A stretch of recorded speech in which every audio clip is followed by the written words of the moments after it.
तर जय श्रीराम सगळ्यांना. आज आपण कोणत्या मंदिराचे दर्शन घ्यायला नाही निघालो. आपण निघालेलो आहोत शिरवळमध्ये. त्याच्या मागचं कारण असं आहे की आपण इंस्टाग्रामवरती एक व्हिडिओ बनवलेला होता, ज्यामध्ये सांगितलेलं होतं की या व्हिडिओमध्ये जो 108 जय श्रीरामचे कमेंट करेल त्याला आपण एक भगवद्गीता मोफत देणार आहे. तर त्यामध्ये शिरवळमध्ये एक असलेल्या आपल्या फॉलोअर्सनी या कमेंटमध्ये जय श्रीराम 108 वेळा लिहिलेलं आहे. त्याला आपण भगवद्गीता देण्यासाठी आपण निघालेलो आहे. तो आपल्याला भेटला. आपण त्याला घेऊन गेलो नानाची वाडी या ठिकाणी फिरायला.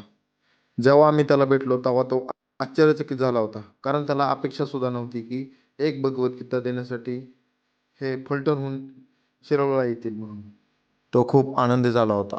त्याचा आनंद वाढवण्यासाठी आपण त्याला घेऊन गेले बोटीमध्ये राईड करण्यासाठी.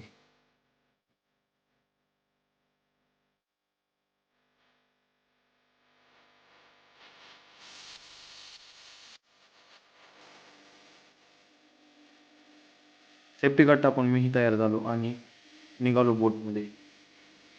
बोटमध्ये निघालो राईड घेण्यासाठी आणि थोडं पुढे जाऊन बोटमध्ये त्याला आपण भगवद्गीता देऊया आणि पाहूया त्याचे रिॲक्शन.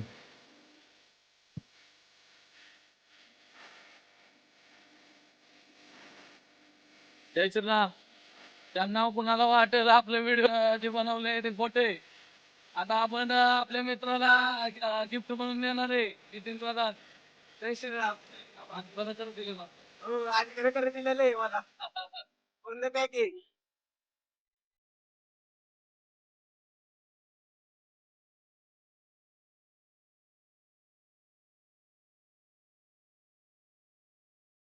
आपण व्हिडिओ बनवलेलं ते काय खोटं नव्हतं. आपण आता त्याला गिफ्ट दिले भगवद्गीता. आपले कुठं शिरवळ. जय श्रीकृष्ण.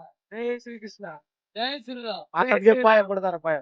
कसं कसं जय श्रीराम.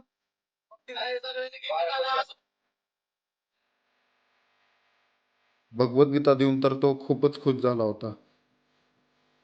आपली राईड संपली आणि आपण निघालो माघारी. यामध्ये माघारी जाताना नानाची वाडी या ठिकाणी खूपच सुंदर असे हॉटेल होते. या ठिकाणी जुन्या पद्धतीची भांडी व इतर सामान होतं, हे पाहिले आणि बाहेर हे हॉटेल निसर्गरम्य अशा वातावरणामध्ये होते. हे पाहून आपल्याला खूपच आनंद वाटला आणि आपण निघालो माघारी. तर कसा वाटला आजचा आपला हा व्हिडिओ कमेंट करून नक्की सांगा आणि अशाच नवीन नवीन व्हिडिओ पाहण्यासाठी आपल्या या चॅनलला सबस्क्राईब करा. जय श्रीराम.